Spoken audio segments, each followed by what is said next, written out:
1절에서 3절 보시고 또 나머지는 설교하면서 보도록하겠습니다.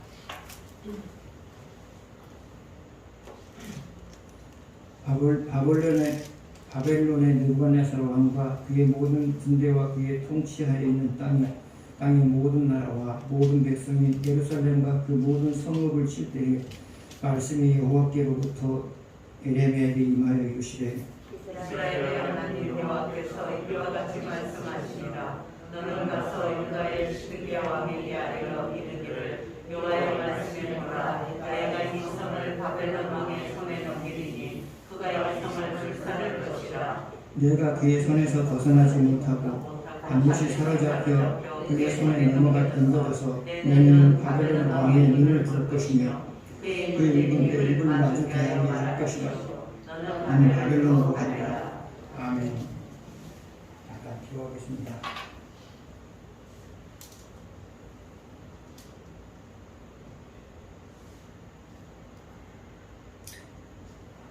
성령께서 이 시간도 저와 같이 말씀하여 주셔서 각자가 필요한 대로 깨닫게 해주시기를 원합니다. 예수님의 이름으로 기도합니다. 아멘.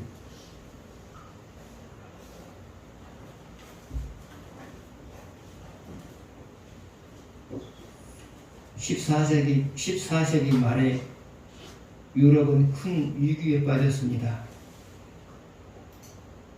인구 밀집 지역에는 산들이 다 민둥산이 되어버렸습니다. 왜냐하면 사람들이 땔감으로 쓰기 위해서 산에서 나무를 베어왔기 때문입니다. 그래서 더 이상 산림에서 산에서 나무를 베어오지 못하도록 법으로 금했습니다.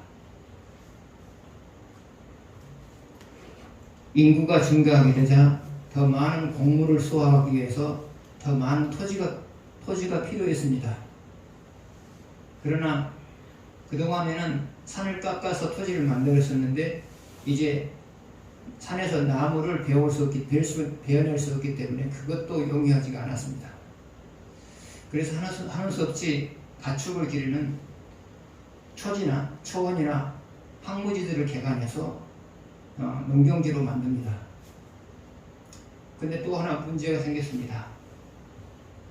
초지나 초원을 농경지로 만들다 보니까 가축의 수가 줄어들게 됩니다.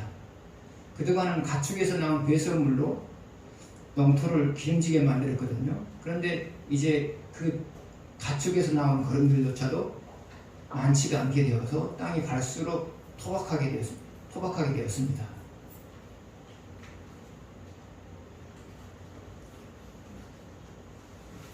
그래서 이제 모두가 살기가 힘들어졌고요. 가면 갈수록 이제 살기가 어려울 수밖에 없는 그런 상황이 되어버렸습니다. 그런데 그 모든 것들을 단 한 방에 해결해버린 사건이 있었습니다. 그것이 무엇이었느냐? 당시에 유럽에 돌았던 흑사병이었습니다. 흑사병으로 인하여서 유럽의 인구의 3분의 1이 죽었습니다. 영국 같은 경우는 한 60% 정도 죽었고요. 영국 같은 경우는 흑사병으로 인구의 한 60% 정도가 죽어버렸고요. 인구가 흑사병으로 인해서 3분의 1만큼 줄어들었습니다. 그러자 개인에게 주어지는 개인이 경작할 수 있는 토지가 늘어났습니다. 그러자 개인들은 비옥한 땅은 농사를 지었고 척박한 땅은 가축을 기렸습니다. 그러면서 점진적으로 그들의 수입이 늘어나기 시작했고 유럽의 경제가 회복이 되기 시작했습니다. 그래서 유럽인들이 그 어려운 난관들을 극복해낼 수가 있었습니다. 패스트로 인하여서 인구의 3분의 1이 죽어버린 것은 나쁜 일입니다. 그러나 그것 때문에 유럽이 되살아난 것은 귀한 일입니다. 그래서 패스트로 인하여서 3분의 1이 죽었다는 그 자체만 바라보면 불행한 일입니다. 그러나 그것으로 인해서 유럽 전체가 살 수 있었다는 것은 귀한 일입니다. 그래서 여러분 역시도 마찬가지예요. 하나의 사건만 보면 그것은 있어서는 안 될 사건이에요. 그러나 인생 전체를 놓고 보면 그것은 꼭 있어야 될 사건이에요. 흑사병이라고 하는 것은 그 하나만 놓고 보면 있어서는 안 될 사건이에요. 그러나 유럽 전체가 살 수 있는 계기가 되었다는 점에서는 있었어야 될 사건이라고 하시죠. 그래서 여러분이 만나는 개인의 사건 그 자체만 보시면 안 돼요. 그 사건으로 인해서 앞으로 여러분에게 주어질 유익을 생각하셔야 돼요. 그러면 모든 사건들이 감사할 사건이 되는 것이고요. 사건 그 자체 하나만 바라보게 되면 있어서는 안 될 사건이 되는 것이고요. 그래서 신앙인은 사람이 행복하게 살려면 하나의 사건을 만날 때마다 하나의 사건 그 자체만 바라보지 마십시오. 그 이후에 있게 될 이유를 생각하십시오. 그러면 감사하는 거고요. 그 사건 자체만 바라보면 괴로운 거고요.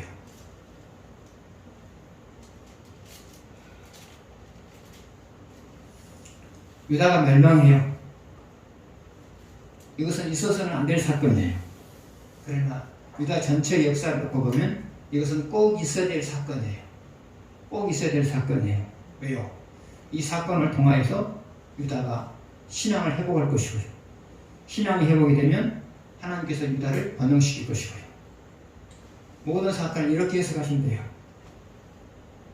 사건 그 자체를 보지 아니하고 그 사건을 통해서 앞으로 하나님께서 여러분에게 주신 유익을 생각하는 거예요. 그러면 어떤 사건도 감사할 사건이 되는 거예요.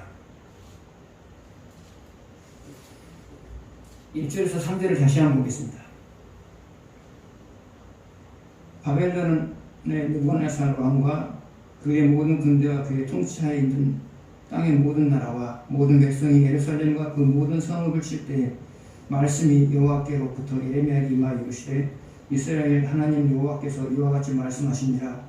나는 가서 유다의 시드기야 왕에게 아뢰어 이르기를 여호와의 말씀에 보라. 내가 이 성을 바벨론 왕의 손에 넘기리니 그가 이 성을 불사를 것이라. 내가 그의 손에서 벗어나지 못하고 반드시 사로잡혀 그의 손에 넘겨져서 내 눈은 바벨론 왕의 눈을 볼 것이며 그의 입은 내 입을 마주하게 할 것이요 나는 바벨론으로 가리라. 바벨론 왕 느부갓네살은 대부분의 군대를 동원해서 예루살렘을 포위했어요. 이제 예루살렘은 머지않아 멸망당하는 것이 기정사실입니다. 그때 하나님이 예레미야를 통하여서 시드기야 왕에게 예언을 해요. 하나는 유다가 멸망할 것이고 다른 하나는 시드기야 왕이 포로로 끌려가게 될 것이다. 이 두 가지 예언을 해요. 그러면 하나님께서 이 상황에서 두 가지 예언을 하신 이유가 뭘까요?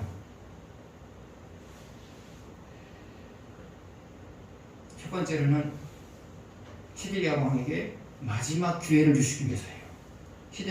시드기야 왕에게 마지막 기회를 주시기 위해서예요. 이제라도 돌아서면 하나님께서 유다를 멸망하려고 세웠던 계획을 철회하시겠다는 거예요. 마지막 기회를 주시기 위해서예요.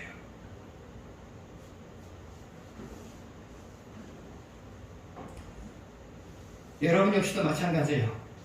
하나님이 여러분에게 심각한 징계를 하시기 전에 미리 예고를 하세요. 하나님이 여러분에게 심각한 징계를 하시기 전에 미리 예고를 하세요. 예고하신 이유가 뭐냐? 여러분에게 마지막 기회를 주시기 위해서 예고를 해요. 왜요? 그 예고를 듣고 돌아서면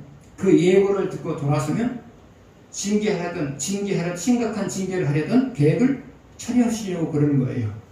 그래서 여러분들은 하나님이 심각한 징계를 하시겠다고 예고를 하면 돌아서셔야 돼요. 안 돌아서시면 심각한 징계를 당하는 거예요. 그러면 하나님께서 여러분에게 심각한 징계를 하시겠다는 예고를 어떻게 하시느냐?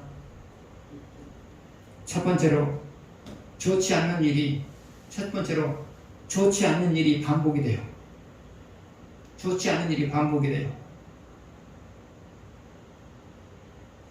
그래서 여러분들은 좋지 않는 일을 반복하는 이유가 뭐냐? 이런 일이 계속돼도 돌아서지 않으면 내가 심각한 징계를 하시겠다는 메시지를 여러분에게 보내고 있는 거예요. 그래서 여러분에게 좋지 않은 일이 반복된다 그러면 하나님께서 심각한 징계를 하시기 위해서 징계를 하시기 전에 나에게 돌아서라고 지금 말하고 있구나, 그렇게 보시면 돼요.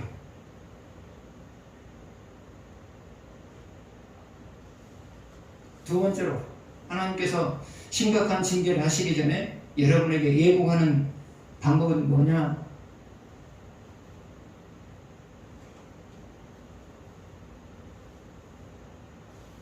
심각한 징계를 하시겠다는 것을 꿈을 통해서 암시를 해요. 심각한 징계를 하시겠다는 것을 꿈을 통해서 암시를 하세요. 여러분은 때때로 꿈을 꾼다면 깜짝 놀라실 때가 있었을 거예요. 깜짝 놀랄 때가 있었을 거예요. 그리고 이것이 정말로 현실이 아니었으면 좋겠다, 그러고 꿈을 꿀 때가 있었을 거예요. 하나님은 꿈을 통해서 심각한 징계를 하실 것이라는 것을 여러분에게 예고를 해요. 그때 여러분이 돌아서셔야 돼요. 안 돌아서면 실제로 심각한 징계를 당하는 거예요.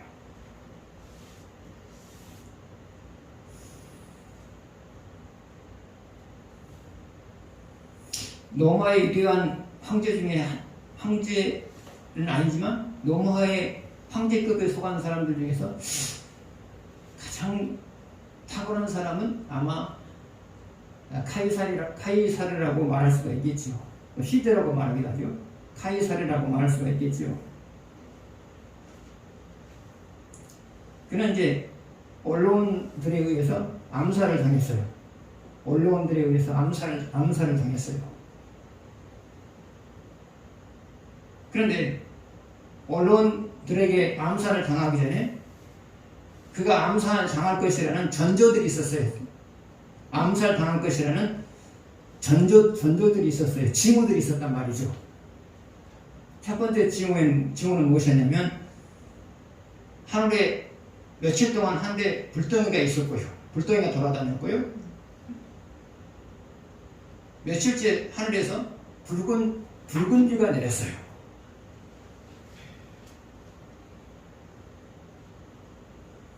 그리고 카이사르 역시 사람들이 자기를 암살할 것이다라는 생각을 갖게 되었어요. 그리고 그의 부인 역시도 자기 남편이 언론들에 의해서 살해를 당하는 꿈을 꿨어요. 그리고 이런 분위기를 감지했던지 카이사르가 언론으로 갔을 때 부하들이 그를 보호해 줄 수 있는 병사들을 데리고 가라고 말했어요. 그러나 카이사르는 거절을 해요. 그리고 나서 언론으로 가게 돼요. 우리나라만 북해죠. 언론으로 가게 돼요. 그때 언론들의 대부분이 가슴속에다가 칼을 품고 있었어요. 그리고 카이사르가 들어온 지 얼마 안 되어서 모두가 그 칼로 그의 몸을 찔렀어요. 23군데가 찔렸다고 그러더라고요.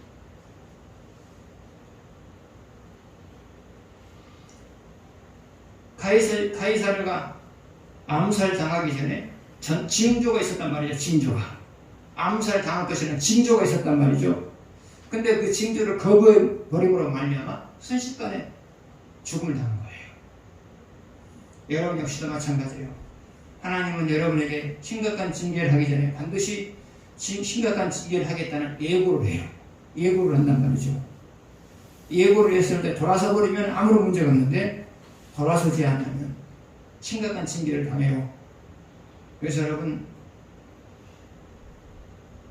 하나님이 여러분의 삶을 통해서 보내는 메시지들을 잘 읽어내셔야 해요. 하나님이 여러분의 삶이 되어져가는 모습을 통해서 보내시는 메시지를 잘 읽어내셔야 돼요. 그러면 여러분들이 어려움을 안 당하는 것이고요. 그 메시지를 읽어낼 능력이 없으면 여러분이 심각한 징계를 당할 수가 있어요.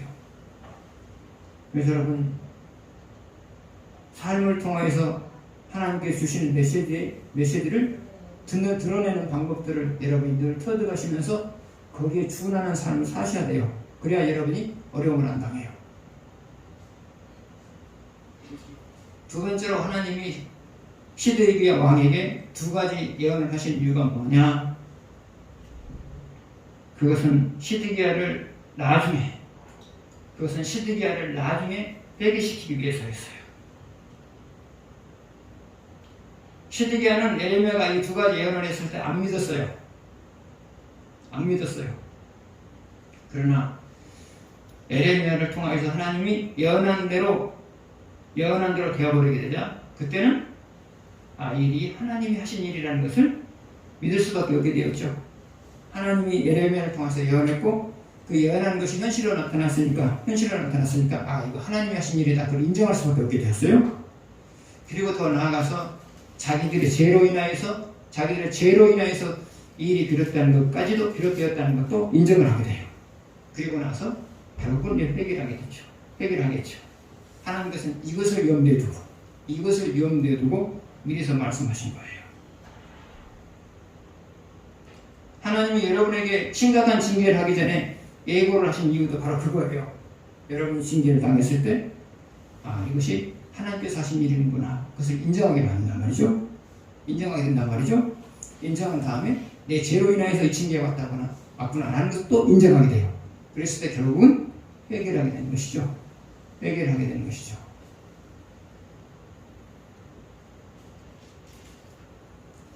아무튼 하나님이 예고했을 때 최소는 나중에 회개하는 것은 좀 아픈 거고요. 하나님께서 예고했을 때 회개해버린 것, 그것이 바로 최선이에요.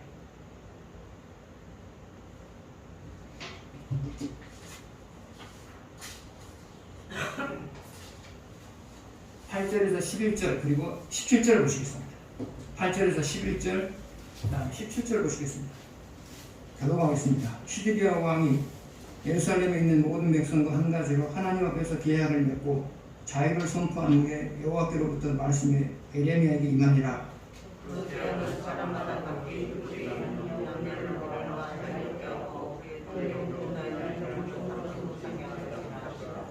이 계약에 가담한 고관들과 모든 백성이 각기 노비를 자유롭게 하고 다시는 종을 삼지 말라 함을 듣고 순복하에 놓았더니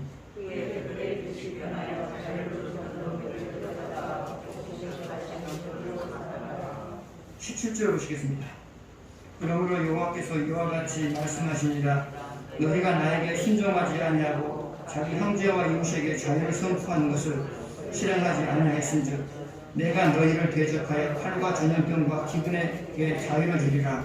여호와의 말씀이니라. 내가 너희를 세계 여러 나라 가운데 흩어지게 할 것이며.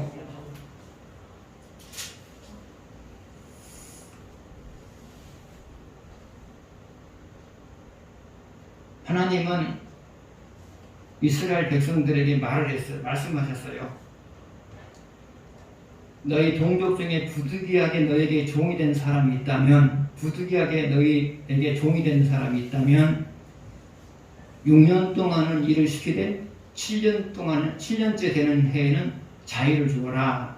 그렇게 약속을 했단 말이죠.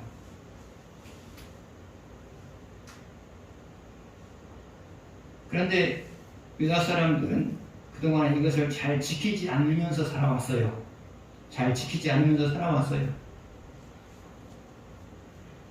그런데 오늘 말씀을 보게 되면 7년째 된 종들을 다 해방시켰단 말이죠. 그러면 7년째 된 종들을 그동안에는 그렇게 하지 않다가 이제 와서 7년째 된 종들을 풀어준 이유가 뭐냐?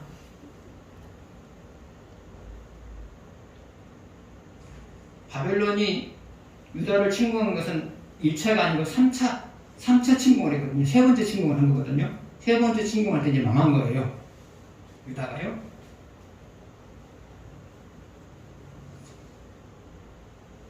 아마 두 번째 침공했을 때였을 거예요. 유다가요. 바벨론이. 이제 유다가 바벨론의 침공으로 인하여서 위기 상황에 놓였어요. 그러자 왕을 비롯하여서 고관들과 백성들이 그 위기를 극복할 수 있는 방법을 찾아요. 그래서 내린 결론이 무엇이었냐면 우리가 하나님의 마음을 사자. 지금 우리가 당면한 위기는 하나님의 마음을 사면은 해결할 수 있다. 그래서 하나님의 마음을 사는 행동을 하자. 합의를 했어요. 그리고 나서 그 합의를 한 결과가 뭐였냐면 우리가 그동안에 6년 동안 부린 종들이 있다면 다 이제 7년째 되었으니까 7년째 됐으니까 다 자유인이 되게 만들자. 또 그 이상을 또 부린 종들도 있었겠죠. 다 자유인이 되게 만들자. 우리 동족 중에서 우리 너희에 있는 사람들에게 다 자유를 주자. 합의를 했어요. 그렇게 해서 이제 실행에 옮겼단 말이죠. 그러자 하나님께서는 하나님의 마음을 살려고 노력하는 유다인들의 그런 모습을 보면서 바벨론을 하여금 물러가게 만들었어요. 근데 문제는 뭐냐? 바벨론이 물러가자마자 태도를 바꾼 거예요. 그동안에 놓아줬던 종들을 다시 다 잡아들인 거예요.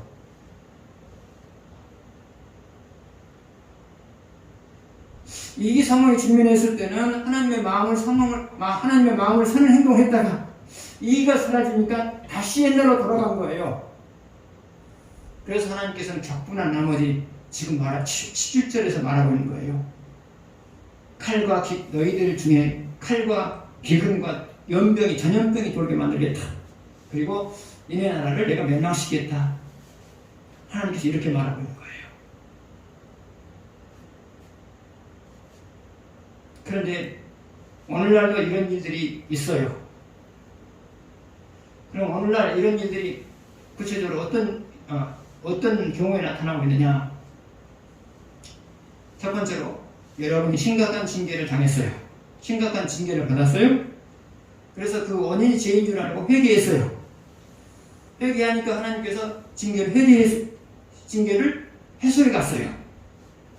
근데 해소해 가자마자 다시 옛생활로 돌아가요. 그럴 때 하나님께서는 이전보다 더 심각한 징계를 여러분에게 하는 거예요. 그런데 오늘날도 이런 일들이 있어요. 두 번째 이런 경우는 어떤 경우냐? 예수 안 믿는 사람이 스스로 해결할 수 없는 인생의 문제를 해결하기 위해서 예수님을 믿었어요. 그래서 스스로 해결할 수 없는 인생의 문제를 해결했어요. 근데 해결되자마자 교회 생활을 그만두는 거예요. 이런 일들이 있어요. 그랬을 때 하나님께서는 이전보다 더 심각한 인생의 문제를 안고 살게 만들어요. 그럼 하나님께서 이렇게 하신 이유가 뭐냐? 미워서가 아니에요. 그럼 왜 그러시느냐? 하나님을 섬기지 않았을 때 인생의 문제가 생기고 하나님을 섬겼을 때 인생의 문제가 해결된다는 사실을 깨닫게 하시기 위해서 그렇게 하시는 거예요.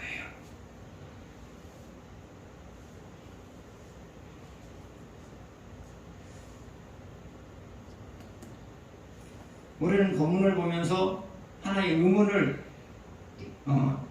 11절에서 17절을 보면서 하나의 의문을 품을 수가 있어요.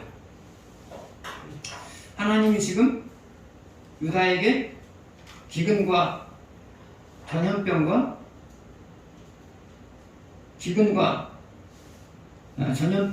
칼을 버린다고 그랬거든요. 그리고 더 나아가서는 유다를 멸망시킨다고 17절에서 말하고 있어요.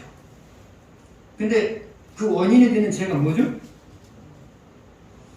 동족 중에 너희가 된 사람을 풀어줬다가 다시 잡아들이는 것. 이것이란 말이죠. 근데 한번 생각해 보세요. 이 하나의 죄 때문에 유다를 멸망시킨다. 이것은 너무 심각한, 너무나 지나친 처사가 아니겠냐. 그렇게 말할 수가 있어요. 그렇죠? 오늘 본문 17절 보게 되면 유다를 멸망시킨 원인이 바로 그거라. 이렇게 유다를 멸망시킨 것이 바로 그 사건이라고 말하고 있거든요. 유다가 동족 너비를 풀어줬다가 다시 회수한 사건. 이것 때문에 하나님께서 유다를 멸망시키겠다지 말하고 있는 거거든요. 그런데 누가 봐도 이것은 너무 지나친 처사다라고 말할 수밖에 없어요. 그러면 그럼에도 불구하고 하나님이 이렇게 말씀하신 이유가 뭐냐? 사실 유다를 멸망시킨 것은 그 사건 하나 때문에 그런 건 아니죠. 이것은 유다가 멸망돼 있어서 멸망당하는 데 있어서 빙산의 일각에 불과해요. 그 외에 다른 것이 훨씬 더 커요. 그런데 그럼에도 불구하고 하나님이 이렇게 표현한 이유가 뭐냐? 그것은 유다의 간사한 모습이 너무 속상하다는 거죠. 유다의 간사한 모습이 너무 속상하다는 거죠. 위기 상황 때는 하나님의 마음을 살려고 해결했다. 위기 상황이 사라지니까 금방 옛날 모습으로 돌아가는 이런 유다의 간사한 모습이 너무 악하다는 것을 이렇게 표현하고 있는 거예요. 여러분 역시도 마찬가지예요. 부족해도 괜찮아요. 사람이 부족해도 괜찮아요. 죄를 지어도 괜찮아요. 그러나 부족한 것보다 죄를 지는 것보다 더 나쁜 것이 뭐냐? 간사한 거예요. 간사한 거예요.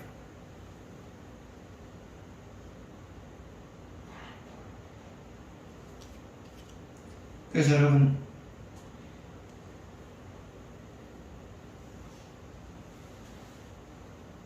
징계를 통하여서 회개하셨으면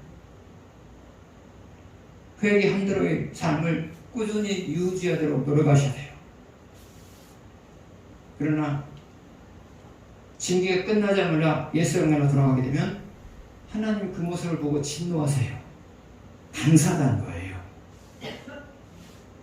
우리가 얼마든지 그럴 수 있어요. 그래서 여러분, 징계를 통하여서 회개하셨다면 그 회개된 상태를 계속해서 유지하도록 많은 노력을 하십시오. 그러면 징계를 받기 전처럼 여러분을 대우하시며 살아갈 것이고요.